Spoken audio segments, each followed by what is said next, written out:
Fadal Ustaz. Ya, Assalamualaikum warahmatullahi wabarakatuh. Waalaikumsalam warahmatullah. Mana kabar Pak Nas? Baik, alhamdulillah. Antum sehat ya? Alhamdulillah, Alhamdulillah sehat Pak Nas. Mudah-mudahan kita semua sehat selalu bersama dengan keluarga dan mudah-mudahan para CTMR dan teman-teman para pecinta magnet rezeki insya Allah. Eh, Tadi mendapatkan tugas dari Pak Nas tentang menjelaskan tentang kesabaran. Karena tadi hadis yang disampaikan oleh Pak Nas bahwa antara sabar dan syukur itu sebenarnya endingnya sama, yakni sama-sama meraih cita dan ridha Allah Subhanahu wa taala. Tapi satunya ada yang prosesnya diinginkan, yang satunya ada prosesnya yang tidak diinginkan. Kalau syukur itu kan sebenarnya adalah satu hal yang karunia Allah yang kita inginkan terjadi dalam kehidupan kita. Tapi kesabaran itu adalah sesuatu yang terjadi dalam kehidupan kita dan sementara itu kita tidak inginkan. Itulah kesabaran. Tapi dua hal itu endingnya akan menuju kepada kebaikan, kepada kecintaan Allah Subhanahu wa taala. Dan tadi Panas sudah menyampaikan semuanya ujungnya antara syukur dan sabar itu ujungnya adalah surganya Allah Subhanahu wa taala. Karena itu apa yang disampaikan dibacakan hadis dari Panas tadi, ajabal li amril mukmin. Aku sangat kagum melihat urusan orang-orang mukmin. Kulhu khair, semua baginya itu adalah kebaikan. Ditimpah musibah juga baik baginya karena dia sabar dan sabar itu baik baginya. Kemudian apabila diberi kenikmatan oleh Allah, kemudian kenikmatan itu dia bersyukur dan syukur itulah baik baginya. Jadi keduanya adalah antara sabar dan syukur ini adalah sama-sama kebaikan. Cuma pada prosesnya itu yang ada yang sesuatu yang kita tidak inginkan terjadi, ada yang sangat kita inginkan untuk terjadi. Boleh Nah, nggak karena Ustaz itu teman-teman sekalian, diceritakan ya kisah Panas. antum yang waktu itu kayaknya menarik sekali ya, kaitannya dengan Nah, antum menghadapi itu Panas. kesabaran ini. Jadi kalau semata-mata kenikmatan yang kita terima dari Allah itu kadang-kadang kita bisa lupa, kemudian kita bisa terlena dengan keadaan, dan kadang-kadang kita terbawa kesombongan gitu ketika kenikmatan itu selalu hadir waktu demi waktu. Tapi ketika Allah menguji kita dengan kesabaran, maka disitulah iman kita sudah mulai berproses ke arah kepada kebaikan. Nah, ketika saya ditimpa satu musibah dalam kehidupan saya berupa rasa kurang sehat, ya kurang lebih 6 bulan lamanya saya tidak bisa berjalan kemana-mana, hanya di rumah, dari tempat tidur, kamar mandi. Itu Ya, sakit apa waktu itu Ustaz? itu yang pernah saya sampaikan di tahun yang lalu waktu kita juga ada wawancara. Satu rasa sakit awalnya dari lambung, tapi lambung itu kan sebenarnya ketika diobatin dengan herbal, kemudian obat dokter itu kan sudah bisa sembuh. Tapi ini malah mengarah pada saya tidak apa namanya, tidak bisa menguasai diri saya bahwa saya itu berada di mana itu. Saya mengalami apa yang sesungguhnya.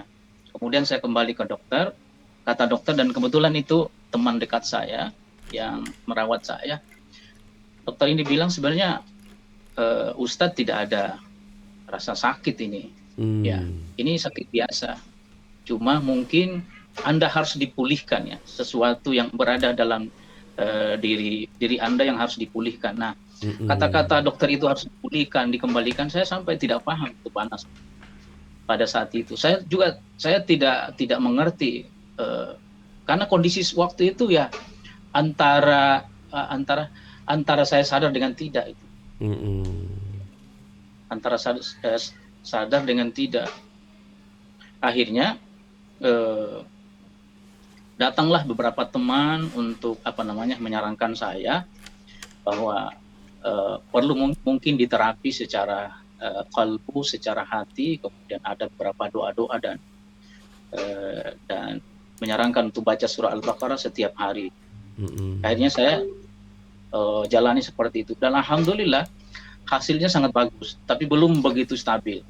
Nah, setelah itulah saya masuk di Magnet Rezeki itu awal saya benar-benar merasakan bahwa sebenarnya yang kemarin-kemarin yang saya rasakan itu rasa tidak sehat itu atau rasa sakit itu adalah karena energi kesadaran saya, energi tubuh saya memang dalam keadaan sangat rendah. Nah, ketika saya masuk di Magnet Rezeki, mengikuti materi dari Pak Nas, saya merasa seolah-olah itu disuntik gitu ya, dipompa dengan satu energi yang sangat luar biasa. Akhirnya pada pagi harinya saya main bola dengan teman-teman di sana, di tempat camp itu, kemudian sampai detik-detik terakhir yang memang saya tidak pernah bayangkan bahwa saya akan menyelesaikan Magnet Rezeki sampai jam 10 malam, kemudian bangun qiyamul lail, karena saya hari-harinya saya nggak bisa seperti itu.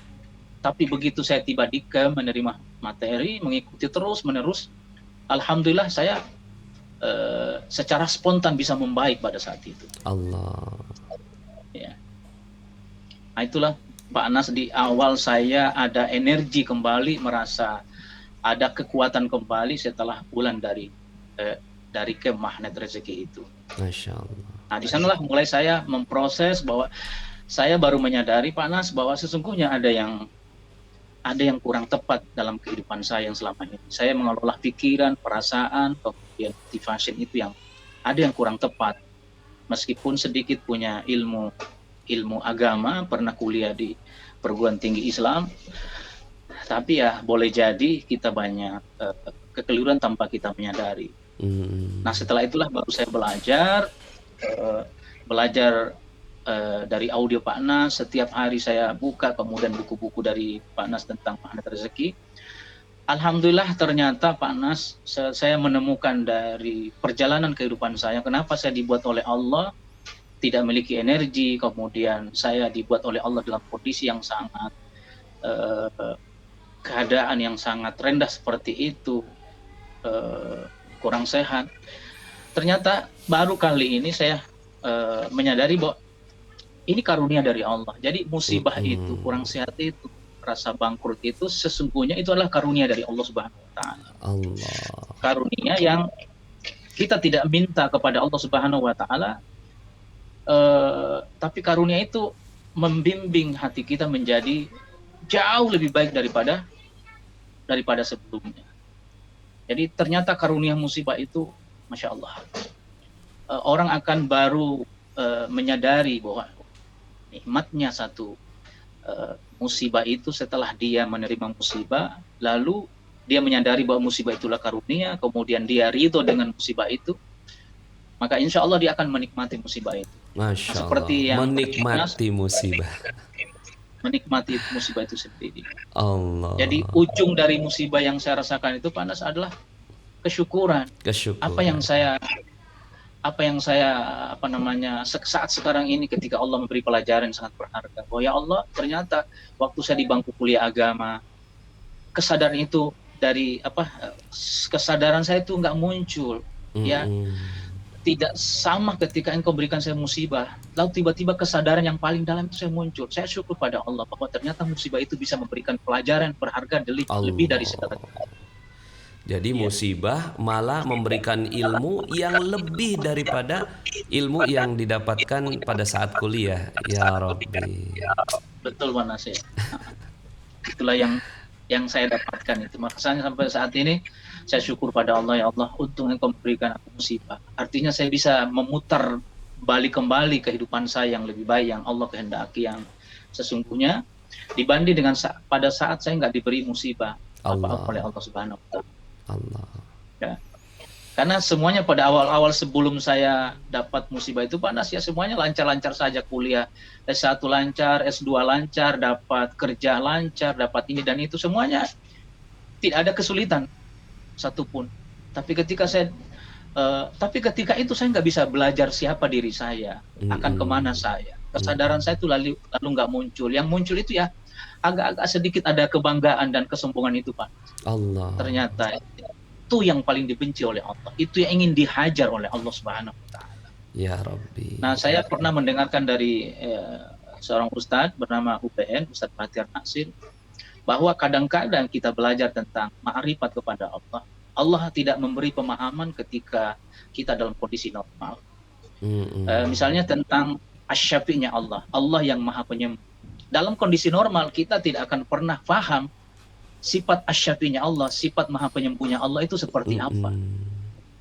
Nah, setelah Allah kita berikan kita rasa sakit, musibah, kemudian hati ini udah bergantung pada Allah, nggak bergantung lagi pada obat, karena obat pun nggak bisa mengobati penyakit itu. Akhirnya hati ini kemudian bersandar pada Allah 100%. Dan di saat itulah ketika sudah berlalu, baru kita paham bahwa namanya asy-syafi' seperti itu. Allah. Jadi kita nggak kenal satu nama Allah yang namanya Asy-Syafi' kalau nggak dikasih Ya, sakit. Ya Rabbi. betul Manas. Itulah yang saya rasakan. Dan sangat pahamlah saya tentang asy-syafi'nya Allah sesudah Allah memberikan rasa sakit kemudian diganti dengan kesembuhan. Allah. Itu antum sampai 6 bulan ya nggak bisa kemana-mana tuh ya? Ya, biasanya kemana-mana nggak ada siang nggak ada pagi, saya nonstop. Tapi begitu Mm-mm. diberi oleh Allah ujian itu, masya Allah. Iya, iya. Ya. Mungkin ada yang ingin disampaikan Ustadz ke teman-teman semuanya. Nah, Closing statement. teman-teman sekalian, ya, teman-teman sekalian, apa yang disampaikan oleh Panas tadi bahwa sabar itu perlu juga ilmu. Jadi perlu ilmu tentang kesabaran.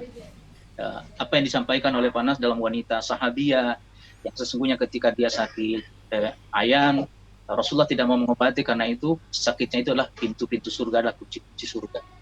Makanya seorang sahabat bernama Abu Darda, dia pernah berkata ada 3 yang dibenci oleh manusia. Yang pertama rasa sakit, yang kedua kemiskinan, yang ketiga kematian. Abu Darda berkata bahwa orang benci namanya kemiskinan, penyakit, kemudian kematian. Tapi kata beliau justru saya cinta, suka dengan uh,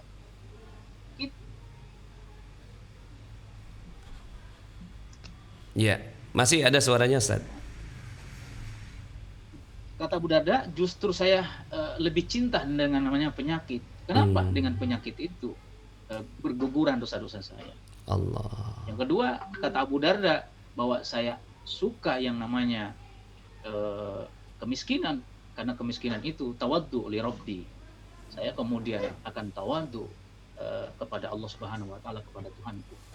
Kemudian saya mencintai yang namanya kematian, karena kematian itu adalah liqa Allah.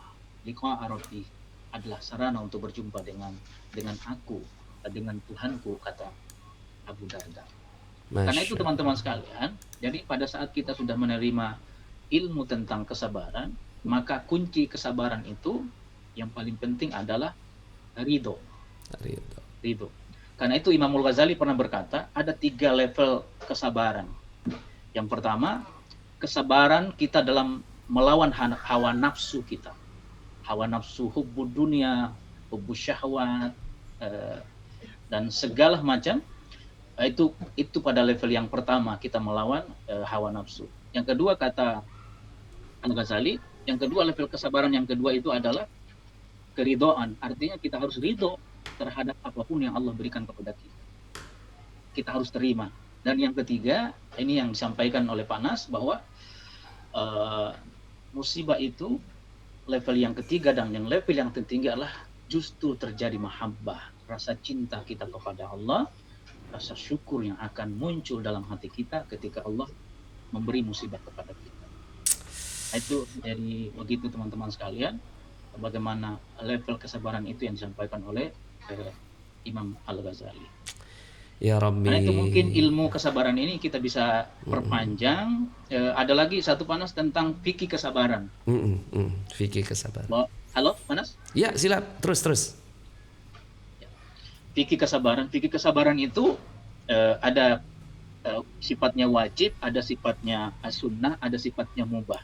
Jadi Mm-mm. seseorang kapan harus wajib sabar? Seseorang wajib sabar ketika menerima perintah Allah. Itu harus sabar dalam menerima perintah Allah. Yang kedua, ketika seseorang itu mendapatkan perintah larangan Allah Subhanahu wa taala. Apa-apa yang dilarang oleh Allah Subhanahu wa Itu taala. wajib ya. Kemudian wajibnya kita bersabar ketika kita mendapatkan musibah dari Allah Subhanahu wa taala. Mm-mm. Ini fikih kesabaran tentang yang wajib. Kemudian ada fikih kesabaran yang sifatnya sunnah, yakni sabarnya kita mengikuti sunnah-sunnah Nabi kita Muhammad Sallallahu Alaihi Sallallahu Wasallam. alaihi wasallam wa ala alihi. Kemudian ada kesabaran yang sifatnya mubah, artinya kita bisa memilih, artinya sifatnya mubah saja. Jadi tergantung bagaimana manfaat dan kepentingannya. Itu panas tentang beberapa dimensi kita kajian kesabaran. Dan teman-teman sekalian, dalam buku spiritualitas sabar dan syukur, saya membaca ada manajemen kesabaran. Artinya kesabaran itu kita harus bisa memanagenya supaya berbuah satu sifat yang diri kita ada kesabaran. Yang pertama adalah semakin kita meningkatkan keyakinan kita kepada Allah. Jadi dalam ilmu-ilmu magnet rezeki itu seperti yang sudah disampaikan oleh Pak Nas, sesungguhnya adalah bagaimana membawa kita kepada satu keyakinan kepada Allah Subhanahu wa taala. Kemudian yang kedua, menemukan hikmah di balik setiap musibah. Dari audio magnet rezeki, kemudian di magnet rezeki, Masya Allah. Semua itu adalah kita menemukan hikmah di balik satu kesabaran. Nah, ini kalau seperti ini sudah termanage dalam kehidupan kita, maka insya Allah kesabaran itu akan muncul, kita akan mampu munculkan dalam kehidupan kita. Kemudian yang ketiga, mengingat indahnya dari ujung kesabaran itu. Ternyata ujung dari kesabaran itu adalah surganya Allah. Surganya Allah. Kemudian yang keempat, ternyata musibah itu adalah tanda cintanya Allah Subhanahu wa taala kepada Tanda kita. cinta Allah. Dan yang kelima, dan yang paling penting adalah senantiasa memohon kesabaran kepada Allah Subhanahu wa ta'ala. Memohon kesabaran, ya. Masya Allah, Ustadz Mustaqim, terima kasih banyak. Ini dalam banget ini, Masya Allah. Ya, masih ada Ustadz. Ya, Alhamdulillah.